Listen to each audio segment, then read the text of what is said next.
In the dying light of a late summer evening, the rebel raiding party under the Count of Perche stumbles upon the smoke-wreathed remnants of Saint-Ouen, a small village nestled deep in Sussex heartlands.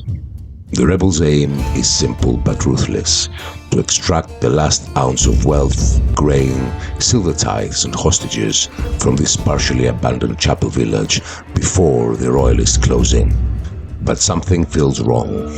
The church bell still rings intermittently, though no priest answers. A local peasant whispers of a sealed crypt under the chapel, said to contain the tax of 3 kings. The Count of Perche scoffs at superstition, but silver is silver. He gives the order to occupy the town at dusk. Unknown to the rebels, the king himself and the Bishop of Winchester learned of their movements. Marching swiftly through hidden woodland paths, they aim to catch Perche, isolated in the village, and trap him between fire and faith.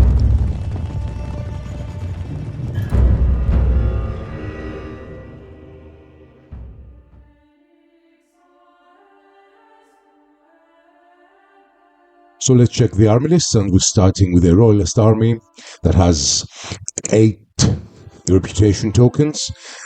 King John is a major hero of level 3. He's an army commander, and he has a trait: today we fight to win. The Bishop of Winchester is a minor hero level 2, and he has the favor of gods. We have 2 foot knights and sergeants. We have a spear as a tribute. 2 mounted knights and retainers. We have countercharge, disengage, fearsome, thunderous charge, and impetuous. 1 unit of crossbowmen, 1 unit of peasant militia. We have brittle and reluctant, and mounted sergeants, 1 unit of mounted sergeants who have countercharge, disengage, and impetuous. This is the royalist army, and let's go now and see the rebel army that has also 8 reputation tokens. And we have Thomas Count of Perche, who is a minor hero level 2. He's the army commander, and he has the trait: today we fight to win. We have 2 minor heroes, champions level 1, and both have today we fight to win.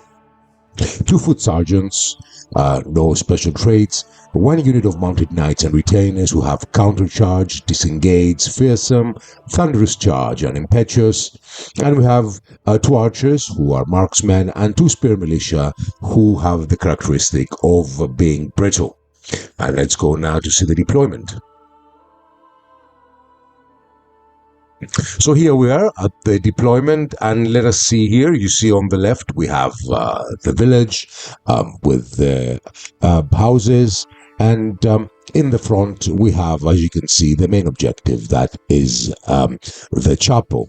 Now the rebels are, let's say, defending hedges and a small little walls. They start here. Let's show you with the arrows. On the left we have a unit of archers. In the center, spearmen covering the gap. There is a gap in the hedges, and behind them a unit of foot sergeants. Again, foot sergeants also on the left or on the right of the spearmen. And behind you have the Count of Perche. You see the round circles are the commanders. The level 1 commanders who are leading the sergeants are in the front, and in the back you have the Count of Perche. On the extreme flank of the English you have another unit of archers and a unit of spearmen in the back that will try to break the door of the chapel. And now we go to the south, and we see the royalist army. On the extreme right we have a unit of crossbowmen, and behind is a mounted unit of sergeants.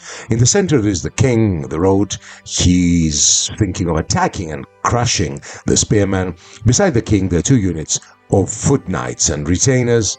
On the left, where you see the commander again, circle, is the Count of not the Count of Perche, excuse me, it's the Bishop of Winchester. And in front, coming out of this small, let's say, yard, it's the peasant units, the peasant levy that will support the royalists attacking the rebels.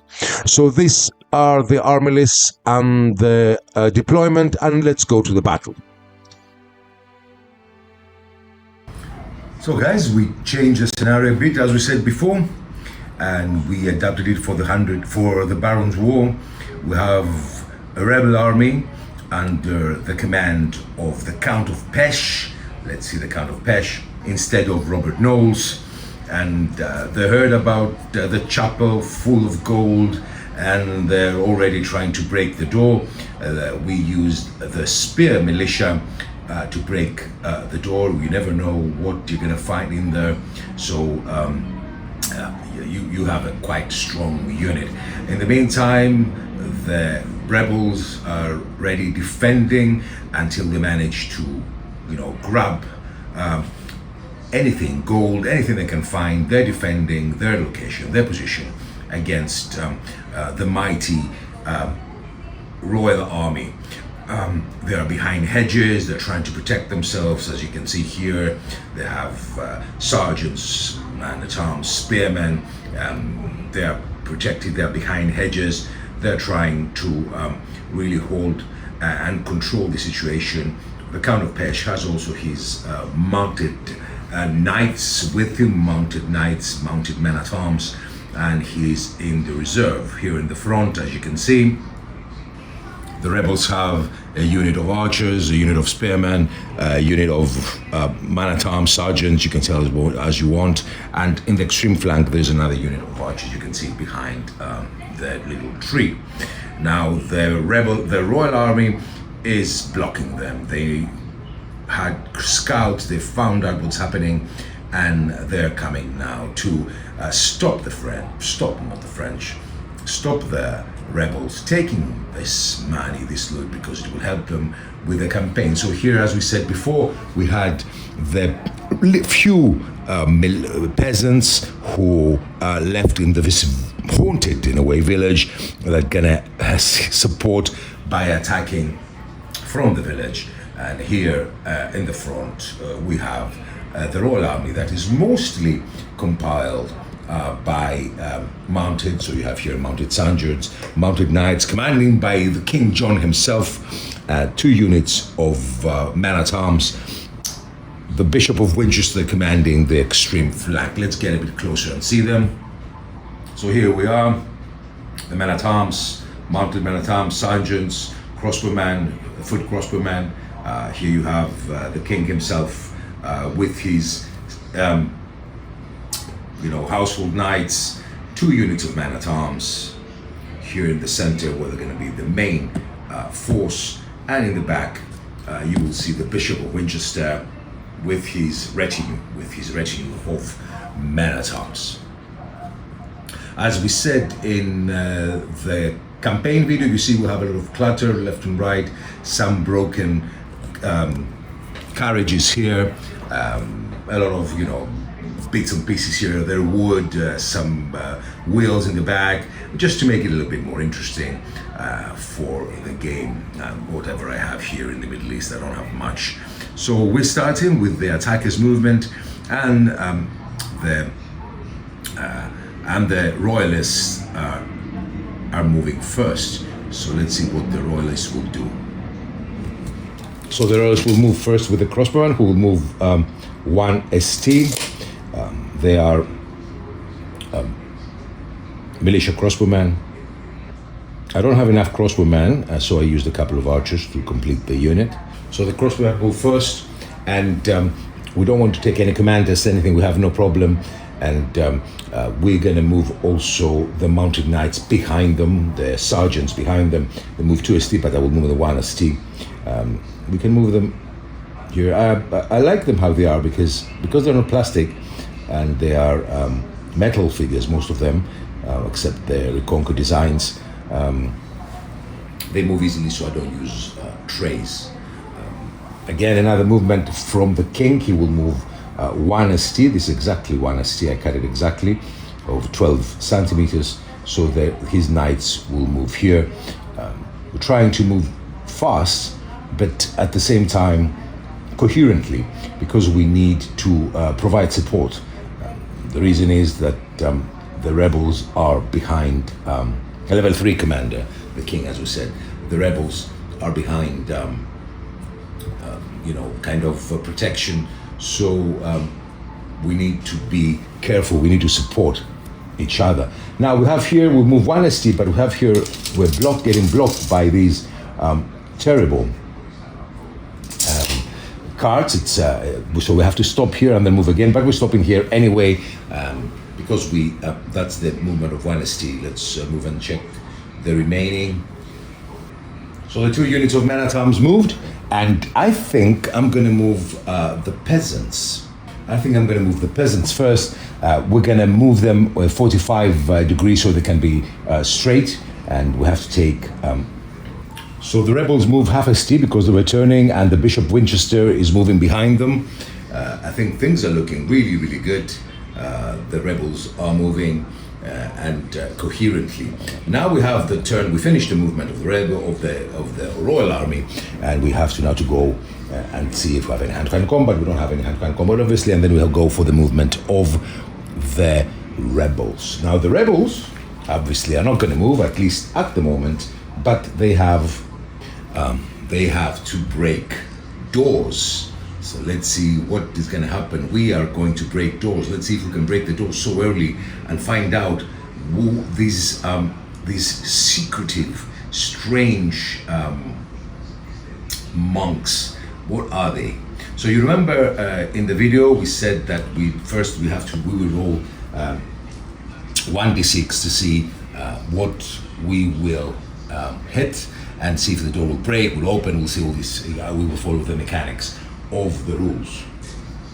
So let's roll 1d6. Let's see if we can break the door. You will see it here in front of you. So we roll a 3. A 3 as per the chart that we have. As you remember, the door cracks but holds.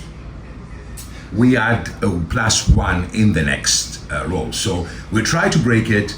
We gave it up a shot, but the door still holds. These secretive monks are still protected. So we go to the movement, if we have any movement, of the rebels. We don't have any movement, but I'm going to see if we have, we don't have any hand-to-hand combat, obviously, and we're going to see now, we're going to see if we have any shooting, because the shooting is from both sides, and we will have to see if we are within 3 ST range. So let's see if the archers, I should add the crossbowman, is 36 and a little bit, I think it's 36. I think they can shoot. I'm using 3 ST. Where the archers are strong at that time, yes, 3 ST, I think it's fine. The range 3 ST, I think it's fine. Let's go and see again if they're within the range. Here you can see here. No, they're outside. So no shooting this round, and we go to movement again. We don't have any tokens to give, and let's go for movement of the Royalist Army. So the Royalist Army will move first again, 1 ST, 12 centimeters, the crossbowman. You know, I like them like this without trays. I don't have good trays, but I can make them, they're metal, so I don't mind them, I can push them all together if I want. So the crossbows are moving, and we're going to follow with the mounted knights behind them, actually mounted sergeants. I won't give, the difference I'm going to do with mounted sergeants and mounted knights is I'm not going to give them the thunderous charge. And for the sergeants and foot knights, I'm not going to give them the spear for a tribute. That gives them an extra die. So that's very simple, as I told you before. So we're moving here. Now, I think the king, impetuous king, he's impetuous, will move 2 ST. He has the open space. He wants to kill the Count of Perche. So we're going to move 2 and 2, 12 and 12, 24. So the impetuous king is ignoring the field, is ignoring cohesion, and with his household knights is moving towards the hated rebels. He's moving fast again. So the Royalist men-at-arms now can cross because they stopped exactly in front of the barrier. They will move 1 ST. They are close to the king. And the ones in the back, they have to stop exactly in front of the obstacle. They will be able to move, to cross it the next turn. So we're moving coherently, we don't have any issues, but now shooting will start. Everybody's getting close, and we're going to see if the rebel archers will be able to break the coherent line. So the royalists are moving coherently. The king has a little bit, He's a little bit ahead of the field, but nothing special, nothing really worrying at the moment. And here we're going to see now the actual remaining moves. It's going to be the peasants who are going to move another, not straight again, so I'm going to move another half ST. I want to bring them a straight line. So the rebels, not the rebels, the peasants are aligned now, ready to attack. The Bishop of Winchester at the moment stays behind. He doesn't want to be exactly behind the peasants if there is a pushbacks from the shooting to avoid any command tests. He's a level 2 commander and the king is a level 3 commander. And Count of Perche is a level 2 commander with 2 level 1 commanders who are basically leading here, as you can see, the men-at-arms here and the men-at-arms here in the back. You see the commanders in yellow and blue. So we have the movement, everything is okay, and we're gonna have hand-to-hand combat. Obviously we're not gonna have, and now we go to the rebels, who will try again. The rebels will try again with the door. Let's see what's gonna happen with the door, and we roll again. We roll the 2 and a 3. So that means it's cracked a little bit opened. This is the second round, and as per the rules, we get a +1 for the next one. So if we roll a +4 now, the door will open. So let's roll and see.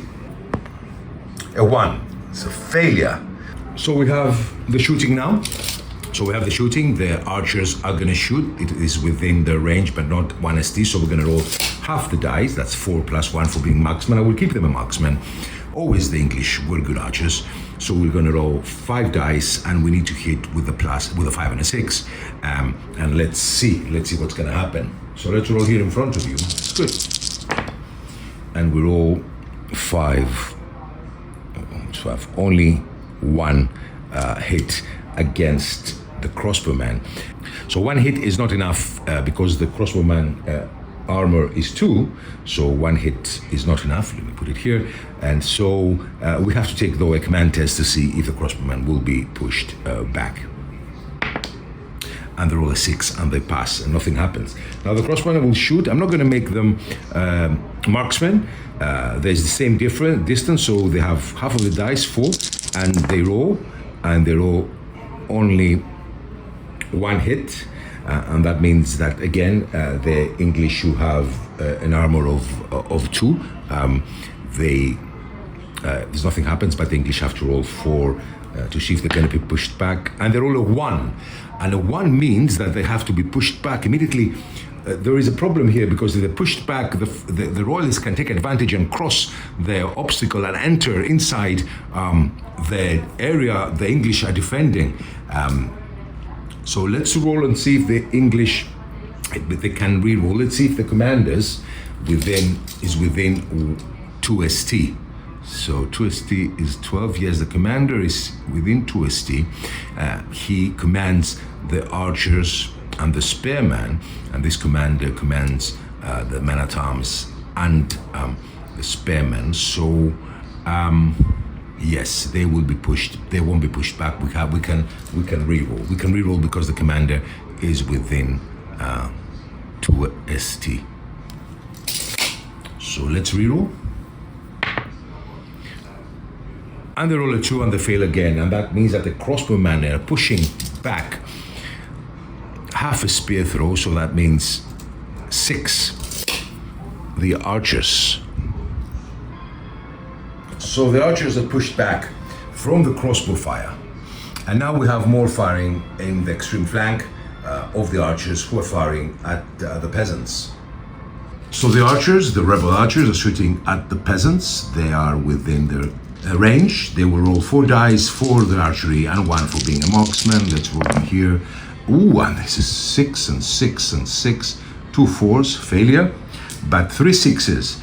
Now the peasants, we don't have exactly peasants in MIDGARD rules, are basically, will have the armor basically of the archers, the crossbowmen. That means they have an armor of 2, and that means they, let me go and you can see it better. So that means they have an armor of 2 and they have a stamina of 4. That means it's 3, so they will lose 1 stamina point and they will go to 3. And now we have to roll to see if they're going to be pushed back. they have to take command tests. Now let's take a command test. So what I'm doing with the peasants is I'm making them a difficult morale test. They roll 2 dice and they pick up the lowest. They need a +3, and they roll 2 once and they fail. So they're going to be pushed back half ST. Let's see. So they're not pushing the knights, but they are exactly behind them. The Bishop of Winchester, who stayed behind and didn't follow. Otherwise, now they would have been pushed back, and they both should have had taken a command test. So the shooting finished with a successful shooting for the royalist crossbowman, who managed to push back the English archers here on the right flank of the English, on the left flank of the English. But at the same time, the English archers on the north pushed back and weakened a lot the rebels who trying to help the royalist forces take back their village. Now what's happening, as we said, the rebels are trying to break the door. They had a good chance. Previously they were getting a +1, but then they rolled a 1 with +1 is a 2. They failed, so the door didn't open, and we are waiting for the next round. I think I made a mistake. I think I rolled a 1, but I had a +1 from the previous round. So it's a 2, so it's not the tools are destroyed.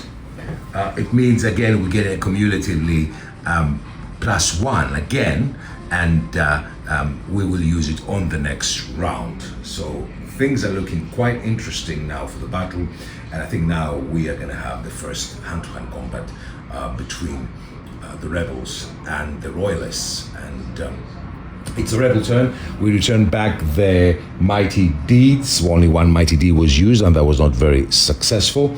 And let's remember the royalists. I put the royalists with the blue. The royalists have 3 mighty deeds for the king and 2 mighty deeds for the Bishop of Winchester, who is a little bit blocked down there, as you can see. So we have the movement of the royalists, and let's see, is the king going to charge isolated? But he's going to charge the spearman. He can 2 ST, yes, he can charge if you want, but should he charge isolated? That's a good question. So we continue with the movement of the royal forces, and the king and his household knights are exactly more than 2 ST, less than 2 ST away from the spearman, and they will charge. So the king charged. And we're going to have hand-to-hand combat as soon as we finish the remaining moves. So let's see. The knights are going to move 1 ST. We don't want to move them more, but they will be within half ST to support the knights of the king. The other knights can move now because they stopped in front of the obstacle, and now they're moving behind the comrades. The royalists are very aggressive. They're very aggressive. I need to move also the crossbowmen here and the knights. There is no movement through, but I will continue moving the ex-bowmen. They'll move 1 ST in order to shoot again in the latter stage and maybe push back more the rebel archers. And we're going to move also the rebels. I'm going to move them sideways, 1 ST, in order to be able to find a gap, take advantage, and attack. So let's move them sideways, half ST.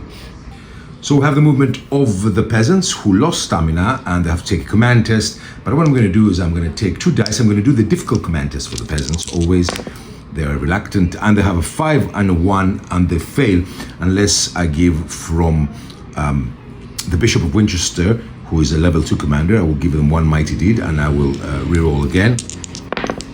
And they roll a 5 and a 3, and they pass. So the peasants rolled another command test, courtesy of the Bishop of Winchester, and they're moving coherently with the rest of the line. And the Bishop of Winchester will stay behind. I will move him only a little bit so he can assess the situation. So here is the movement phase, and we go now to hand-to-hand combat. And we have 1 combat already. And this is a combat between the household knights of the king and the spearmen of the rebels. Now, the mounted knights, and these are mounted knights, will use the same characteristics we'll have in the rules. So we roll 10 dice, and we'll see what's going to happen. But we have the commander, the king now here, who has 3. So we have another 3 dice from the king, so we'll go to 13. And he will give 1 mighty deed, so let's remove his mighty deeds and make him a 2. So another die. So we have 2, 4, 6, 8, 10, 12, 14 dice for the first charge of the knights. So we roll the 14 dice for the mounted knights, the household knights of the king, and we hit with a 4, 5, and a 6. We go to thunderous charge, and because we're charging, we are rolling the ones again. We're rolling the ones, so all this is quite devastating. Because we have 4 ones here, we can reroll. Oh, everywhere is 4, 5. Oh God, it's a disaster for the militia spearmen. So we have 1, 2, 3, 4, 5, 6, 7, 8, 9. 9 hits, and let's reroll the ones and see if we have more. 9, 10, 11. 11 hits for the mounted knights of the king. So the mounted knights of the king cause 11 hits against the English. That's a disaster for the English. Who will fight back? And let's see, we will put him as militia spearmen, and we have militia spearmen here in the army lists of the 100 Years' War. We can use this one as well. So 11 hits against the spear militia, and now the spear militia will fight back with 8 dice. So they hit with a 5 and a 6. So not a good hit. 6 only, 1 6. Very, very bad. Only 1 6 for the spear militia. So 1 hit against the mounted knights of the king. So the rebels only cause 1 hit. Now we have to take a command test to see. First of all, we need to see the supports to remove the hits. So the royalists have their command. They have the knights here, the foot knights, who can provide support. So we have to roll for support to remove even this 1 measly hit. They roll 2d6, and let's see. So let's roll for the support from the knights, foot knights, and they roll a 3 and a 2, and they fail, so the hit remains. Now we have to roll for the spearmen, who maybe they will be lucky because they have 1, 2, 3 supports. So 2, 4, 6 dice that they can help them reduce this onslaught of the mounted knights with the king. So we'll roll 2, 4, 6 dice, and we'll hopefully get quite a lot of 5 and 6s, so the spear militia of the rebels will survive. So let us see. Oh no, we didn't roll well. We rolled only 1 6, and that means only 1 hit will be removed. So the rebels will have received 10 hits instead of 11. So we're reduced to 10 hits. And now we have to roll to see if the commanders died. So it's 1 hit. We roll 1d6 as per the death to commanders table. And let's see. Let's roll here. And roll a 4, and we pass. So nothing happens. 1 hit only. No stamina reduction here because the armor of the English mounted knights is 4, and their stamina is 3, so 1 hit doesn't remove anything. But as you can see, we have 10 hits for the spearmen. That means the spearmen have an armor of 2, 5 stamina points lost, so these spearmen are all out. So the English king destroyed the spearman. He doesn't want to move, he doesn't have to, and he's waiting here in the gap. He cannot be shot at. The archers fell back, so he doesn't want to enter here. It's quite dangerous, so he's waiting for his other troops to come up. So it's a great breakthrough for the royalists, who broke the center of the rebels. So we finish with the movement of the royalists, and we go to the movement now of the rebels. So what the rebels do, immediately the commander orders for a charge against the mounted knights. So are they want to steal away? They don't have any. Yes, they are. So they will charge. There is a counter charge rule, but I'm not using it. So the first movement of the foot knights of the rebels is counter charging and blocking the gap for the royalists. Now the remaining movement will be obviously to move the archers. The archers who haven't lost stamina, but they were pushed back, so they will go front and close, protect themselves behind this hedge You can see the stamina is T2, there's nothing happening. And we're going to try and break the door again. Remember, it's cumulative, the +1. So it's the third round, and we had 2 +1s. So we have a +2 now. If with a 4, we manage to break the door. And we roll a 2, plus another 2, it's a 4. So that means the door breaks open. At last, we broke the door. And in the next round, we're going to see, let's see what's happening. 1 second. So the door is broken and the first monk is out. In the next, now we're going to roll and see what are the monks. That's very, very interesting part of the rules. Let's have a look, because it's already the third round. So let's roll and see what the monks are. And the monks are, and we roll a 2. And the monks are English in disguise. And we have another unit of men-at-arms joining. And that's really changes their English disguise. Basically, they are, we consider the English, what do we consider actually? Yes, the English are Chinese, so we consider them, with the rebels, we consider them English. So another unit of men-at-arms who are going to be dressed like monks. They're not going to have the spear as a tribute because they don't have their armor, but they're going to be heavy infantry. So immediately we have now, let's set up. So the monks are out and ready to attack as men-at-arms. New units for the rebels who are in trouble in the front. But now we have to take a morale test for the French who saw that the rebels are, but that the monks are basically men-at-arms for the rebels. So we have to check the command range, let's see. And let's do a command test for the difficult command test for the English Royal Knights who have a 2 and a 5, okay? So they take the worst one, the 2 is a failure. So he has 2 still mighty deeds. He uses his 1 and he will re-roll so they can pass the test, otherwise they're gonna be pushed back.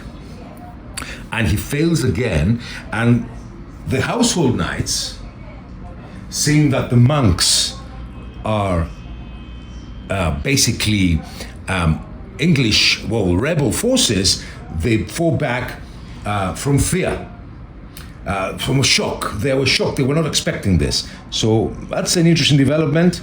1 ST behind, half ST, excuse me. That's very, very interesting. Very, very interesting. So the battle is not going to happen because this random event, this may be good for the mounted knights because now they will be able to charge again. So this random event pushed them back, anxiety, shock of what they've seen. They were pushed back and nothing happened, and they disengaged from the shock that these monks were English, rebel forces. So we finished with the movement, and obviously we didn't have hand-to-hand combat, so we'll go again to shooting, and we're not going to do any other movement for the royalists, so for the rebels. So we go to shooting, and we're going to shoot here in front. We're going to start with the English archers. So let's see if it's within the range of 1 ST, 12 centimeters. No, it's outside 1 ST. So we can see this one as well. This is 1 ST. I cut it on purpose. So they will roll with half die roll, so they will roll again with 3, 4, 5, and with being a marksman. So let's roll. They need a 5 and a 6.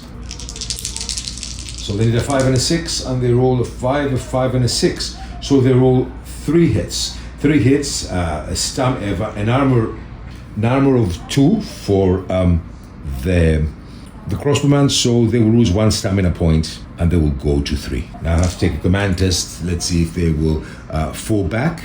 Let's roll here, and they roll a 4 and they don't fall back. Now the crossbowman will shoot back the archers. So the crossbowman, the royal crossbowman is shooting, but because they're behind a hedge, I forgot to do it previously, they're obscure target. So it means they will halve their shooting dice. Now, because they're halved already, because they are, outside 2 ST, then we'll have them again rounded up, and we'll have only 3 dice to roll because they're behind the soft cover.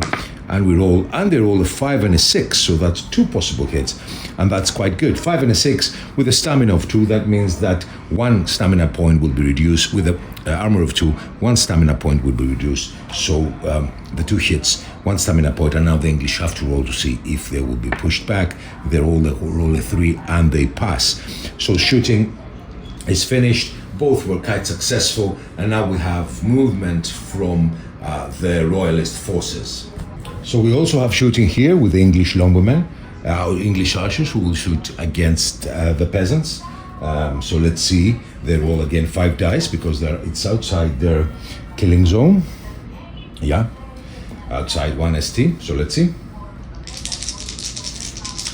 So let's roll, and we roll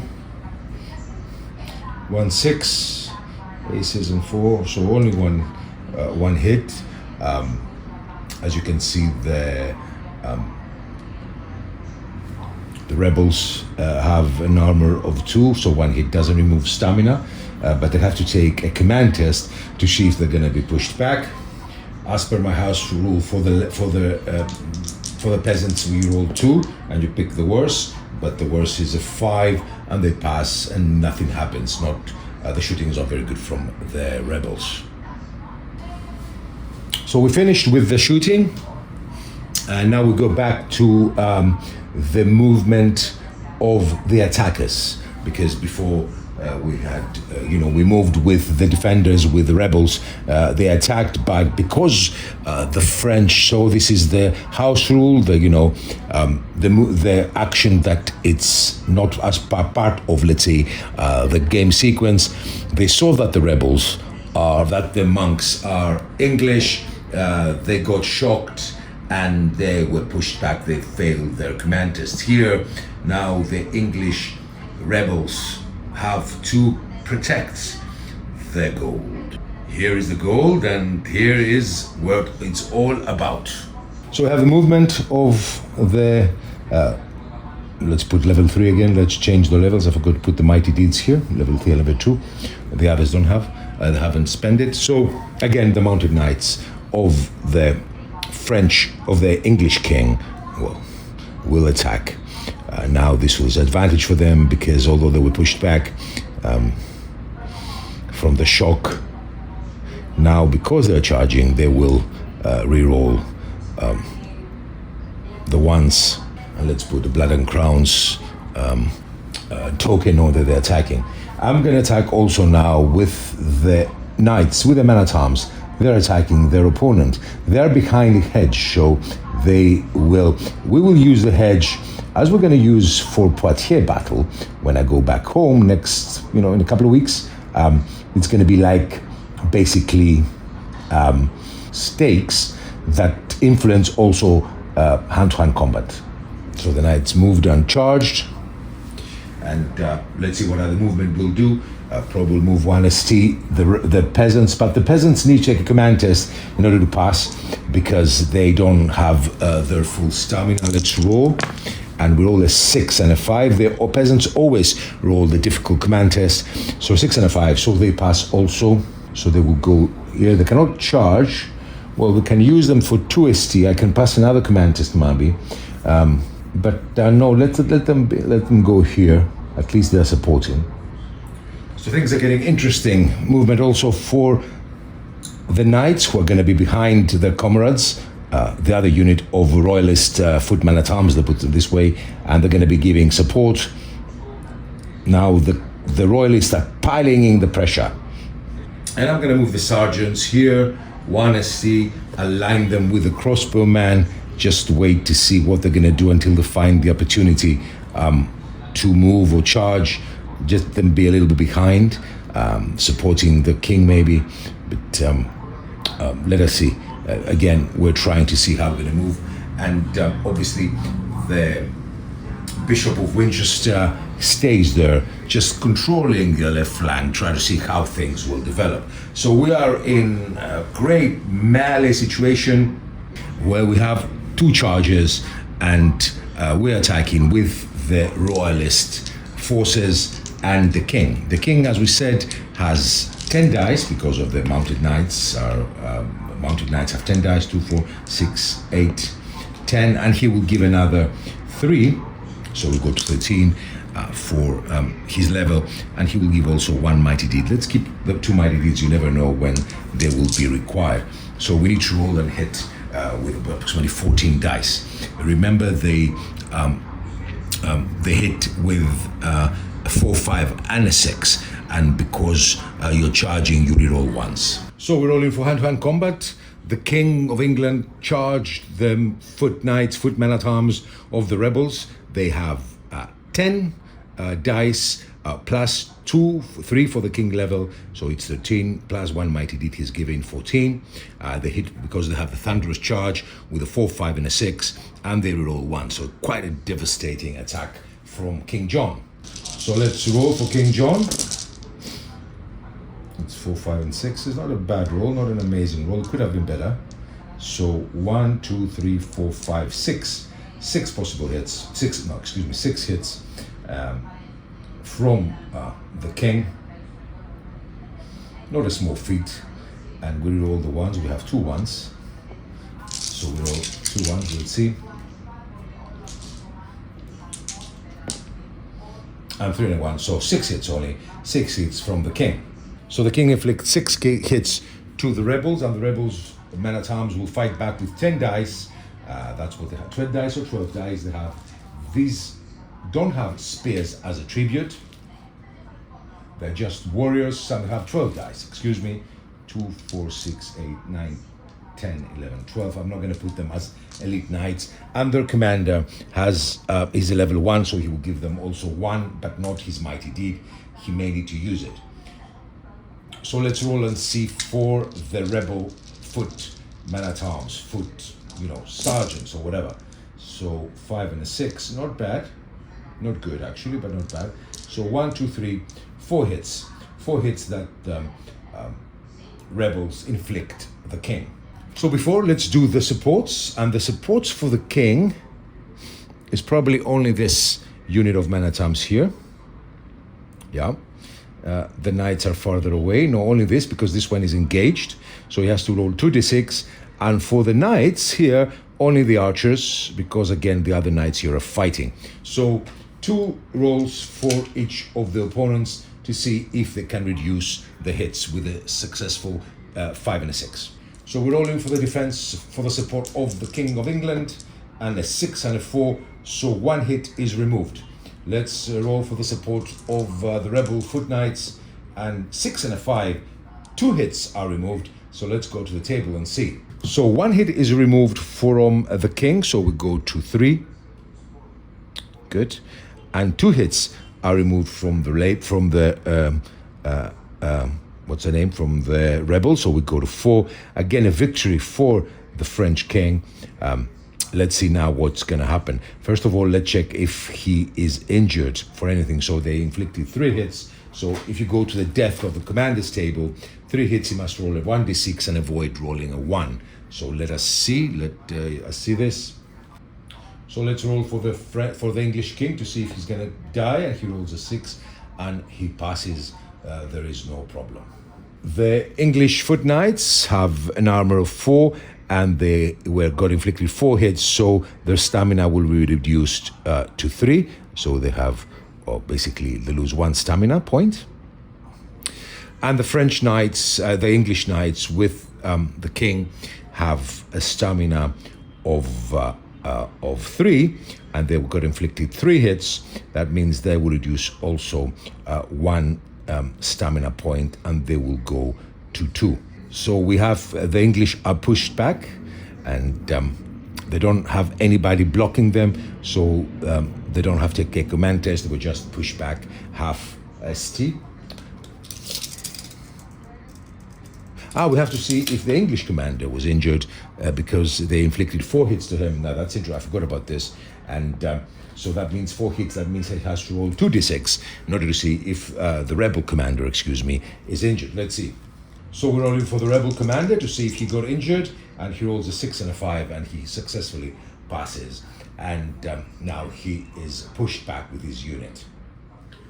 So what's happening? Because the king and his knights are fearsome, the rules state that their opponent has to be pushed 1 ST away. So very lucky we didn't have congestion here. We're very close. And they can pursue it. I will pursue it. I cannot stop. I will keep them. I could keep the victory. I will keep my victory token. I need to finish them. Although the English household knights are getting into, enemy territory with the king, the impetuous king, who they lost his stamina, but he thinks he can finish and break the center of the rebels. So it's quite interesting what's happening. No, we have to find another hand-to-hand combat now, and that would be the man-at-arms here fighting.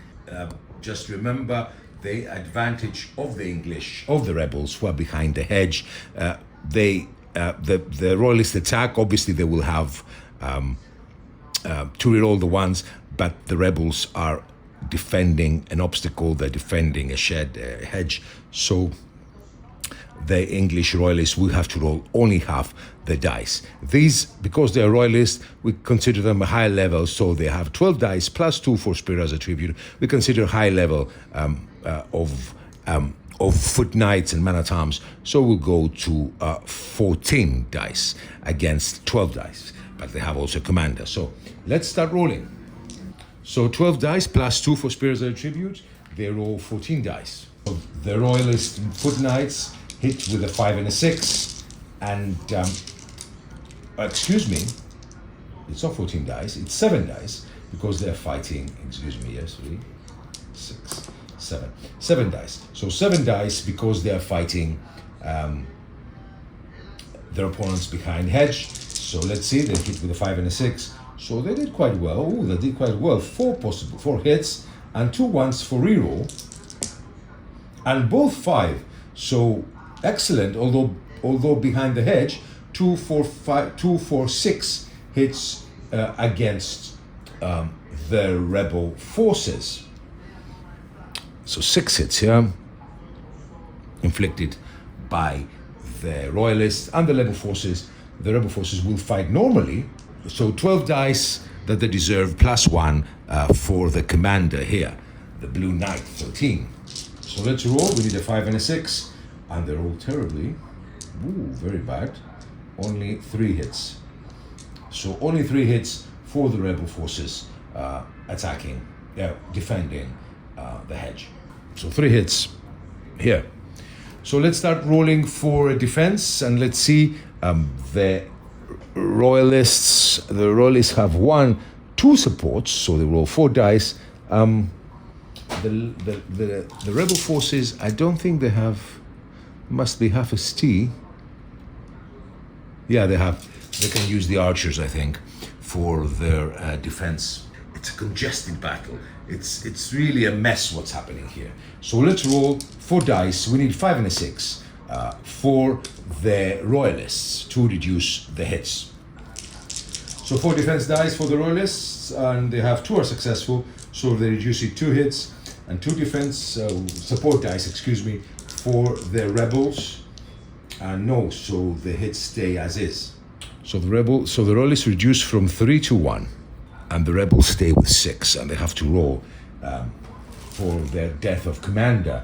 Now 6 would mean 2 dice. Let's roll 2 dice and see what's going to happen. It's a level 1 commander, remember, so things could be precarious here.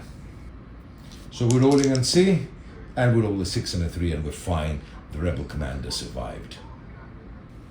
But now we have to reduce stamina. The armor of the knights is 4, and the stamina is 4. 1 hit doesn't do anything to them. Let's put this green, 4 and 4.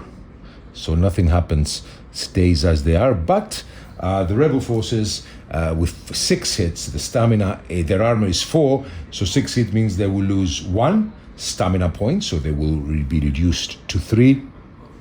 And their armor still stays 4. So they have reduced their stamina to 3, and they will be pushed back. They will be pushed back half a T, and that would mean that, can they reach? No, they're still, but the area is congested. It looks really like a medieval battle.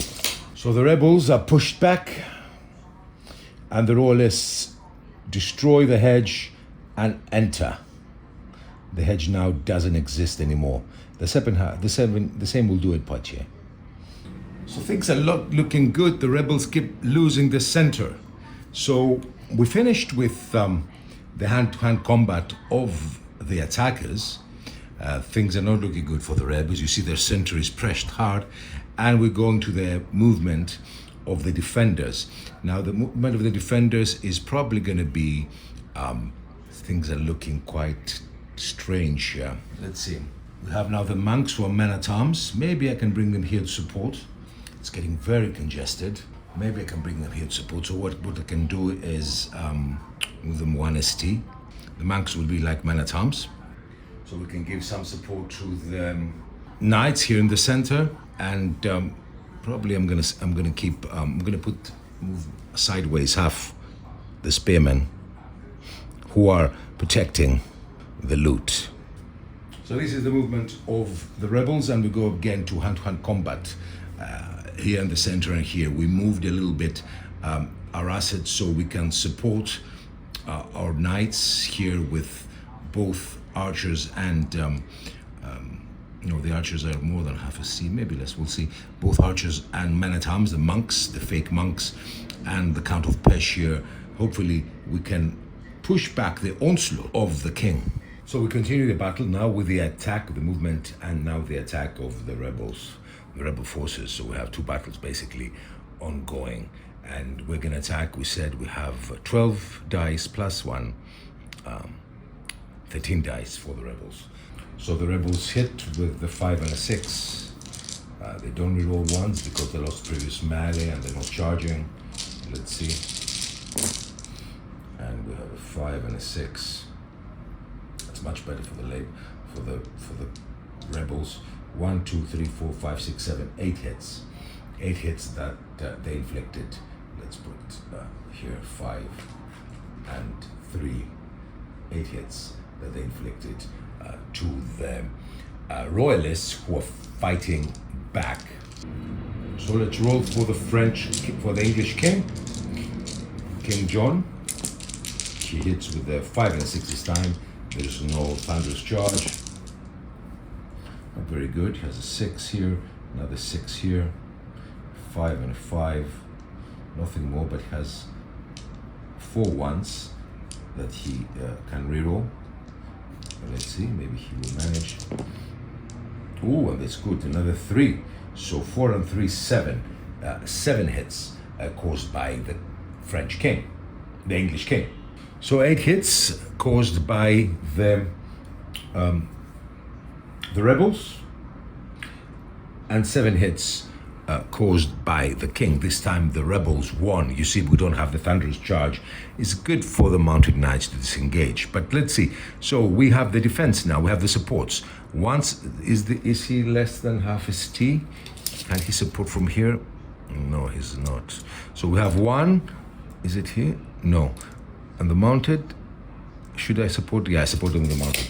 So 2 units supporting. So we'll roll 4 dice. And we need to hit with a 5 and a 6. Let me do it here so you can see it. So yes, 2 successful support rolls, and that means that we'll reduce 2. So this will go to 5 from 7. So 5 hits, 2 reduced by the rebel commander and the knights. Now here he has no support, the king, because the closest support is fighting and the knights are behind, so he's a little bit isolated.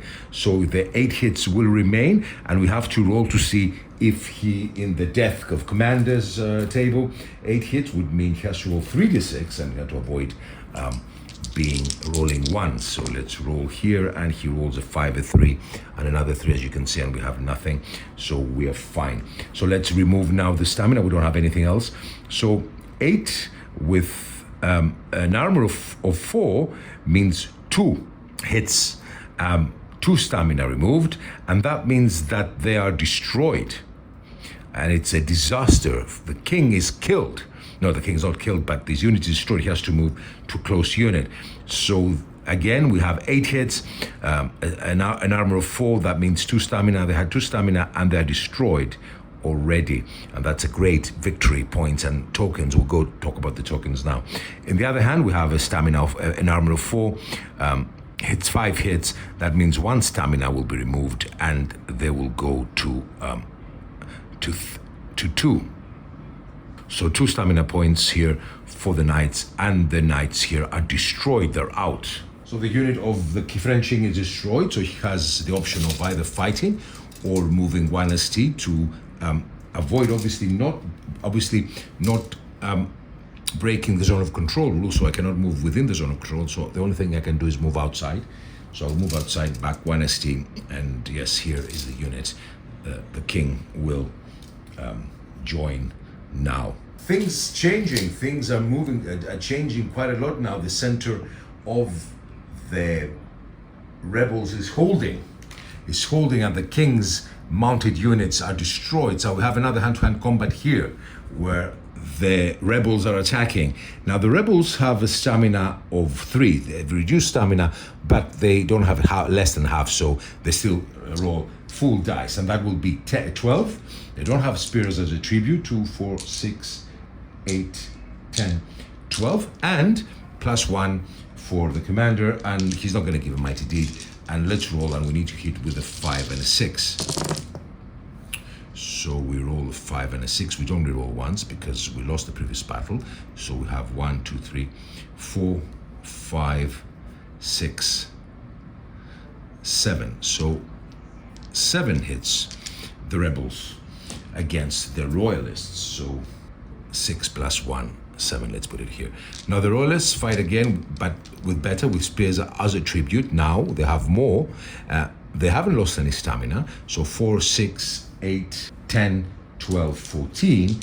We're considering the foot knights, foot men at arms of the royalist army of better quality. So they rolled really bad, but they can roll 1. So this is a 1 here. This is another 1 here. The 2s are not terrible. Only 6 or 1 hit, but we have 3 1s that we can reroll. Let's see if we can able to achieve. So we have 1 hit, and let's reroll the 3s, and another 1 only. So 2 hits from the royalist forces against the rebels. Is very, very bad. So first of all, what we have to do is we have to check if the commander is died. 2 hits, so he has to roll 1. Has to roll 1, and he rolls a 3, and he's saved. Actually, you had to remove from the supports. Doesn't matter, no harm done. The rebels don't have supports. They have actually, yes, they have from here, from the local militia, and the knights have from these mounted knights, but they supported the previous round. So they cannot support again, and these guys were fighting this round. They broke the unit, so they can support it. So two rolls. Let's see, 2 rolls for each. So 4 and a 4, nothing happens. We need a 5 and a 6, and let's see from the peasants, a 6 and a 2. So they remove 1 hit, and we have 6 and 2. Again, a victory for the rebels. So that means 6 with a 4 armor. The stamina will reduce by 1, so the stamina will go to 3, and the rebels will have to be pushed back half ST. That means 3 centimeters, and they will go back here. They lost their advantage. They will go back here, and the royalists have the option of following or not. The rebels have the option of following or not, and they will follow because now they are victorious, and they will get the victorious token, and they will be able to reroll once and maybe totally take advantage of this and destroy the royalists. Things are turning. This is what I like about MIDGARD rules. So this is what I like about MIDGARD rules. You see how things change dramatically immediately.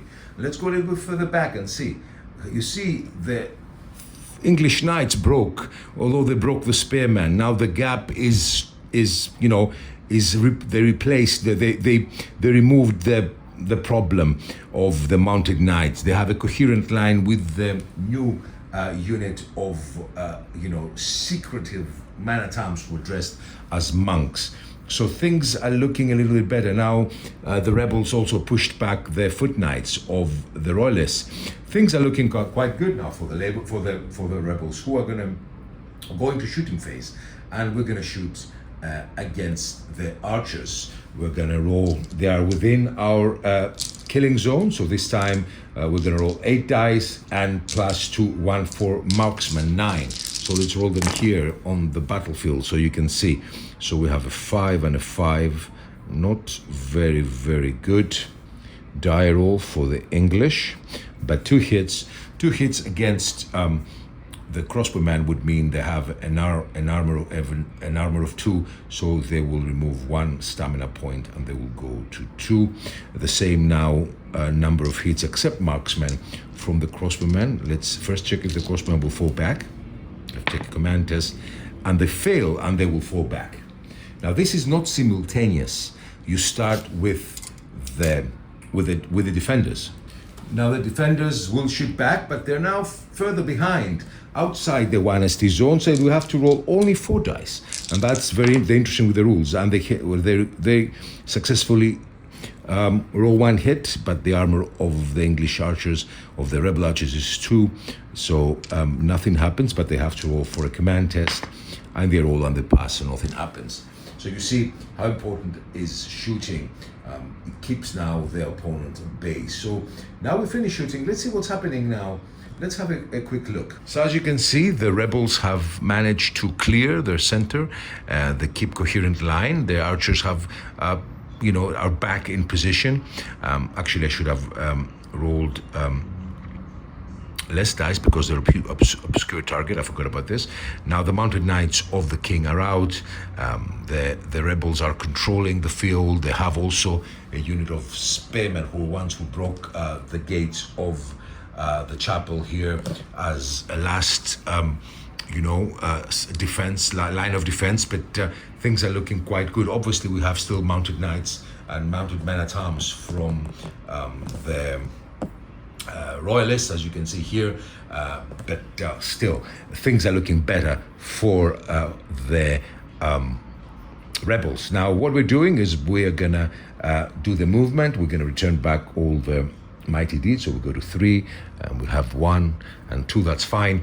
And what we're going to do now is we're going to charge with the sergeants. We're going to move them 2 ST as they move 12, 12, 24, so they're going to be approximately here. The sergeants are trying to take advantage. I will actually roll 1 more. I will take a command test and I will roll 1 more so they can have 3 ST, and maybe they will be able to charge and get the advantage of charging. These are all sergeant. I think one of them has lost his shield. I have it in the drawer. So the sergeants are charging, and let's roll and see if they will pass a command test, and they fail and they cannot move another ST. So they will move 2 only. They cannot move another 2 to charge their opponents. Now, what are we going to do? We're going to have the peasants attacking the English archers. Now, the peasants have stamina of 3. They're not less than half, but they need to take a command test in order to move because they lost stamina. So let's take a command test. I will put it here, and we roll a 6, and they pass, and they charge.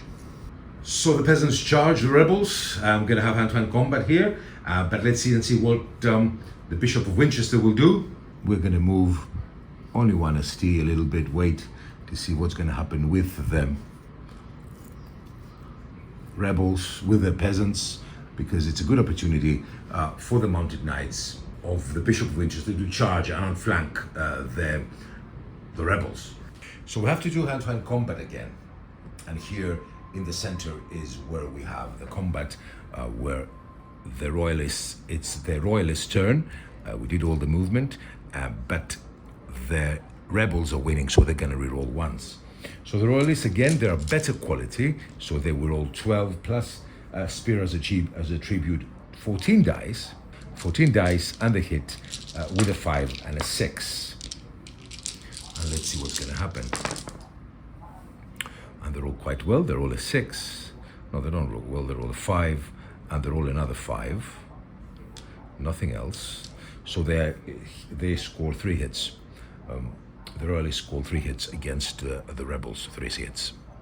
Now the rebels fight back. They get 1 for their commander, who is giving also his mighty deed. He's risking it. So 2 plus 10 dice. 1, 2, 3, 4, 5, 6, 7, 8, 9, 10, 11, 12. Excuse me, 12 dice. They don't have spears as a tribute. They're not the elite. They're good men-at-arms, but they're not the elite. They're mostly sergeants. So let's roll and see. So they roll a 6 and a 6 here. They roll a 5, and they have only 1 to reroll. 1, 1. Yes, let's reroll this. And they roll a 4, so 3 hits. It's a draw. 3 hits at the moment. It's a draw. So 3 hits against the Royalist forces. Now the Royalist forces have support. They have all the mounted and have support the knights here. So they will roll 4 dice, and they need a 5 and a 6 in order to remove some of these hits caused by the rebels. It's a draw. Let's forget this. So they remove one hit, so they will go to 2. And the rebels have 1 unit, so they will roll also, and they roll a 5 and a 6 and 2. Both are successful saves, and they remove 2 and they go to 1. So we have 1 hit against 2 hits, and the rebels are winning, and they have to take a command test now. We have to take a death to the commander test to see if the commander will die. No, 2, he's lucky.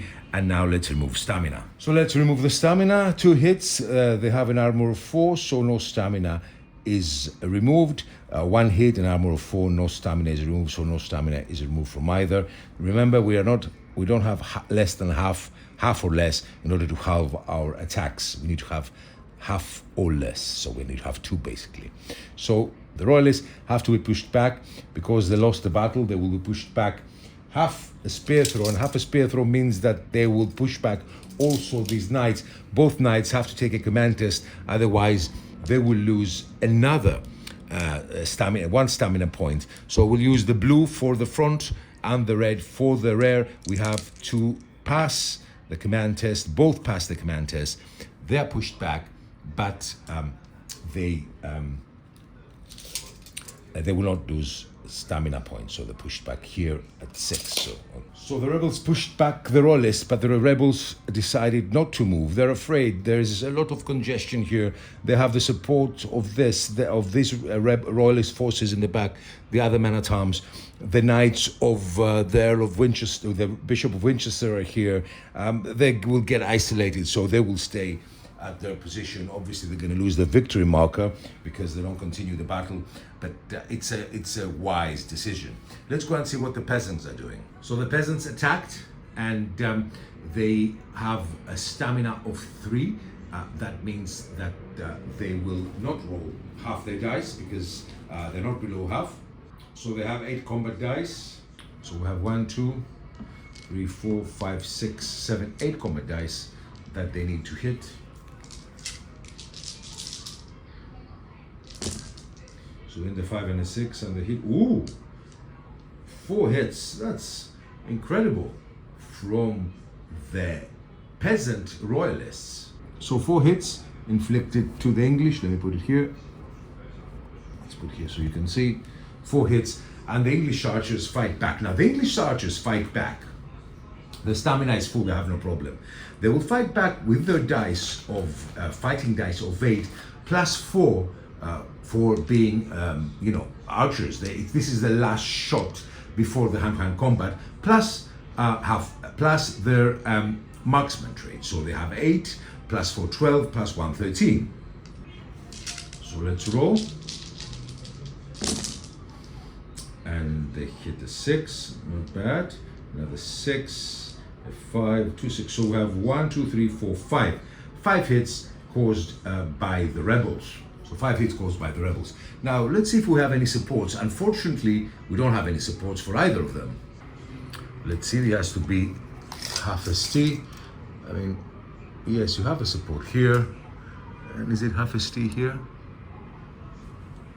Yeah, we can actually, we have supports. So let's roll for the peasants. They're supported by the man-at-arms here. Let's roll and see. So the peasants are supported by this man-at-arms who are within half a ST, and let's roll if they can reduce the 5 hits. So let's roll for the peasants support die, and 4 and 1 nothing. And let's roll for the archers support die, and 5 and 2, so they remove 1 hit. So when we remove, they will go to 3 and 5, and let's see what remove. 5 hits, the armor is 2, so they remove 2 stamina points, and they will go to 1. There is a problem here with the peasants. It's almost over. The stamina of archers, the armor of archers is 2, so here it's 2, they're all 3, so they will lose 1 stamina point, and they will reduce their stamina to 3.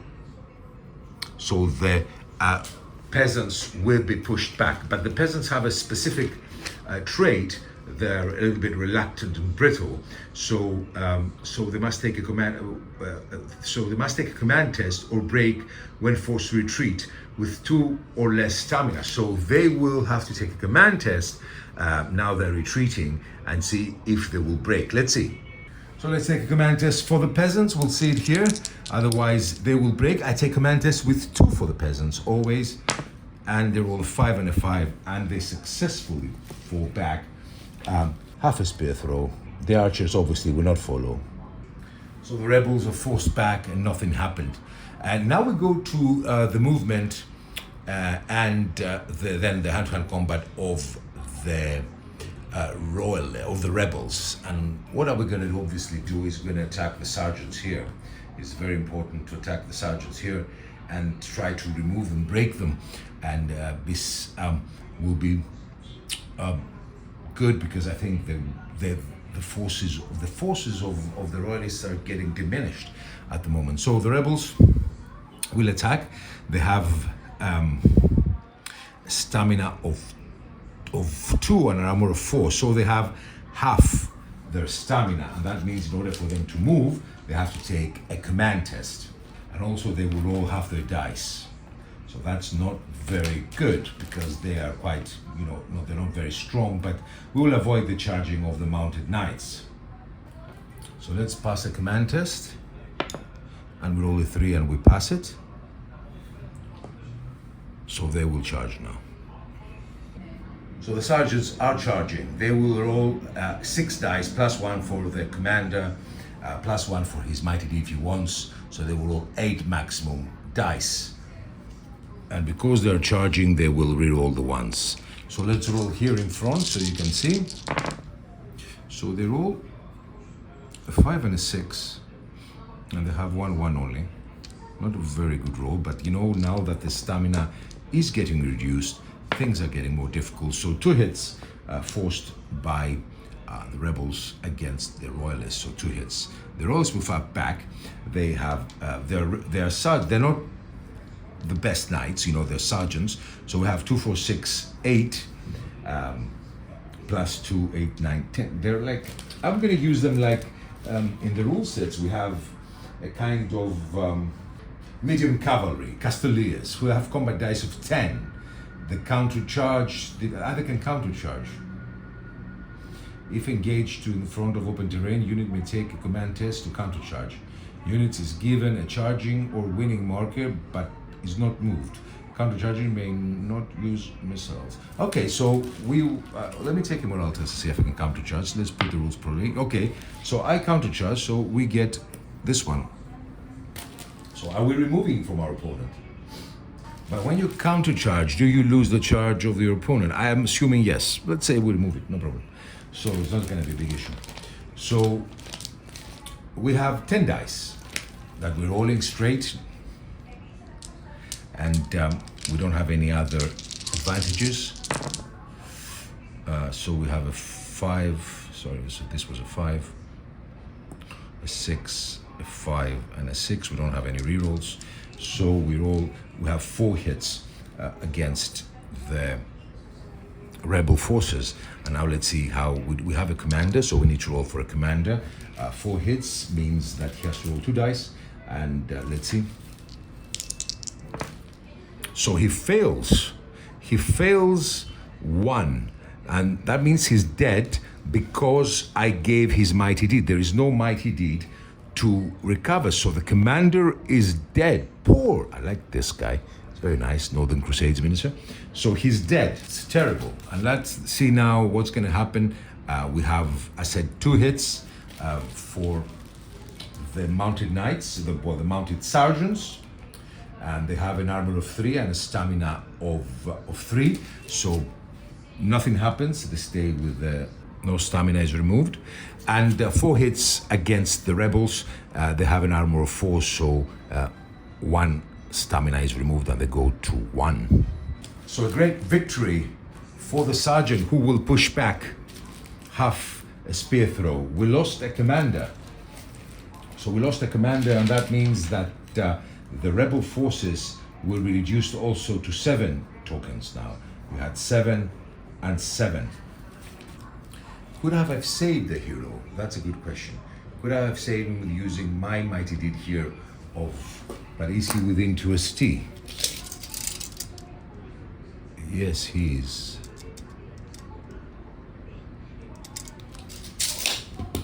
Could I use my hero? Yeah, I will use one of my mighty deeds to reroll for the hero. I roll 2 once and I fail again. Disaster, and I lose another mighty deed because I use the mighty deed to reroll, and this will mean they will go to 6. The rebels will go to 6. Nothing happened. Disaster. So the rebels will be pushed back, but the sergeants will not follow. They will push back here, and the sergeants will not follow. Well, actually, the sergeants will follow because it's time to finish them. They have only 1 stamina, and maybe it's time to finish them off. So see how interesting things are. The sergeants now are breaking and destroying the center, and things are looking very exciting. From now, things are moving differently now. You know, it's that's what I like about MIDGARD rules. It's up and downs, up and downs. You know, never know what's actually going to happen. And we have now the there was the movement of of defender, and now we have shooting. Shooting will be with the archers here, and let's go back here and see what the archers will do. They are outside their command range, so they will roll 5 dice. They're movement. They're 1ST. They're killing zone, so 5, only 1 hit. 1 hit, they have a stamina of 2, so nothing happens, but they have to take a command test to see if they'll pass. They fail again, and they even be pushed back even further. These crossbowmen are getting out of the battle. I don't know, they're seeing the blood and they're getting scared. I don't know what's happening. They have an armor of 2. Obviously, a 1 hit won't do anything, but they're getting out. They cannot shoot. Are they within 2ST? Yes, they are 3ST, but as we said, this is an obscure target, so they will have to roll half the dice. So they would have been 4, so they have to roll 2 dice, and they roll a 6 and a 3, 1 hit, nothing happens, but the English have to roll for a command test, and they roll. It's a fucking failure, and they fail, and they're pushed back, the crossbowman, even with 2.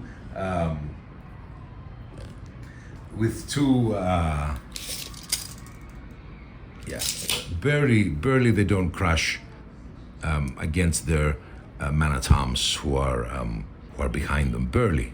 So they're pushed back by the crossbow fire, although it was very far away. And now we have shooting in the north, and that could be quite interesting. We have the archers here who are shooting within their killing zone, and they don't have any stamina loss, anything. They're going to shoot with full power, and that means 8 dice, plus 1 for being a marksman, 9 dice. Let us roll for the archers, 9 dice.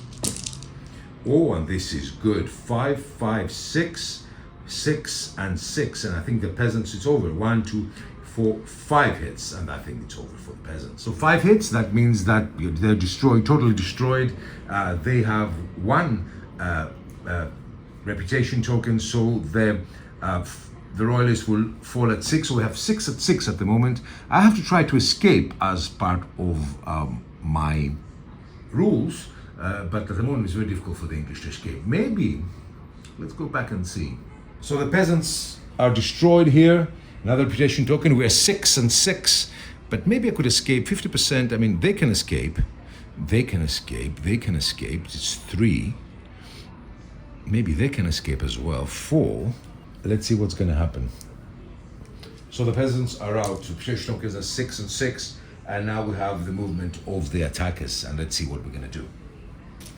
So we moved the crossbowman twice. We passed 2 command tests, and now we have to charge. We need to pass the command test because we lost stamina, and we passed it, so the knights will charge. So the rebel knights charge, and we're going to move 1 ST also this. These guys don't have any issues. They will move without any command test because they haven't tasted fight yet.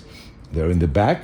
I think the royalists have, I mean, I don't know yet, but it seems that looks that they're fine. They have the upper hand. And what we're going to do now, and that I believe is the critical move, the Bishop of Winchester now would charge then archers. He doesn't have anything 2 ST, 12 and 12. Yeah, he's within his movement and he charges. And here we're in a very critical situation because if they break them, they can go around and flank them. That will be very, very interesting to see how this will develop. Let's recap a bit. Both armies have 6 reputation tokens remaining. Now plus 1/7 was the commander, the Bishop of Winchester, who charged. So the royalists have 7. The monks were English spies, and they joined the fray. The English now have they're protected by spearmen. The treasure outside the chapel. Now in the center, the household knights of the king were destroyed, but the sergeants took over and they're pushing back. Also the peasants did a good job, but they were destroyed understandably. And now the Bishop of Winchester here in the north is attacking from the flank. This is the movement now and attacking of the royalists. The men-at-arms here are attacking the men-at-arms of the rebels. So things are looking quite good for the royalists at the moment. Let's see how this will continue. So guys, I continue. I did the next battle phase where the sergeant destroyed the rebel men-at-arms, and the archers obviously were annihilated by the Bishop of Winchester here in the top, where he's coming to our flank. Here we had a draw, nothing happened. But MIDGARD-wise, the battle is over because now the tokens for the rebels are 0. Now, as per the rules, as per the scenario, I think we're in a kind of a draw because we passed round 6 that I was planning, and still it's not a complete victory for anyone. I mean, here the English still control the loot. They haven't escaped with it, and they cannot escape with 50% because although they have another 4 units, this is engaged here in the front. They lost already 2. So it could continue, but it's getting darker here. I will leave it as a draw. But it was a fun battle. If you have more time, obviously, you can, and more space than me, you can make the scenario more interesting. But it was fun that the English managed to break the door of the chapel on the 2nd or the 3rd turn, and then we were lucky actually because these were the monks were English men-at-arms. Imagine how interesting it would have been if the monks were fanatics, zealots, or if the monks were French crossbowmen or French men-at-arms. The English would have been in great trouble. I think the English should have been a little bit more aggressive. The rebels, excuse me, should have been a little bit more aggressive. Yes, if the monks were royalists and not rebels, a little more aggressive. They were congested in the protection of the hedge, and they couldn't, take advantage of the mounted who stayed in the back and never really took part on the battle. Maybe they should have been, trying to push from the left flank where you had the peasants, and slowly create here a defense line, and slowly working and getting out from this side to the river. This is the position I did for their escape route. I didn't have other location in order to at least win a partial victory. But it was a very fun battle. I did it at Baron's War because I know that all of you in the comment section told me that it would work with Baron's War and it worked fun. I think this would be a very nice scenario and to play on your own. I didn't roll, for example, for any weather events. It could be smoke. You know, in the situation I'm now, I didn't have enough space and I'm moving to a new apartment. So moving to a new town in a few months. So, you know, I'm packing up slowly. You know, if you used all your scenario mechanics, like as I said, random events, and you know, again, if the priests were zealots, fanatics, or royalists, they would have attacked from the flank, and then immediately everything would have changed. I think I would call it a draw. It was a fun battle. I hope you enjoyed it. I showed you their die rolling because I know you like MIDGARD rules. Some of you haven't purchased the rules or they want to know about it, so I want to show you how the rules mechanics work. I hope this didn't bore you. Again, thank you much for watching. Thank you for supporting the channel. The next battle report will be when I go back home. The big battle report of Poitiers. Obviously, I have to shoot the next video fighting Poitiers to show you the exact deployment of the French and the English, so we know, and the special rules, so you know what to follow. Again, thank you so much for watching, and bye-bye.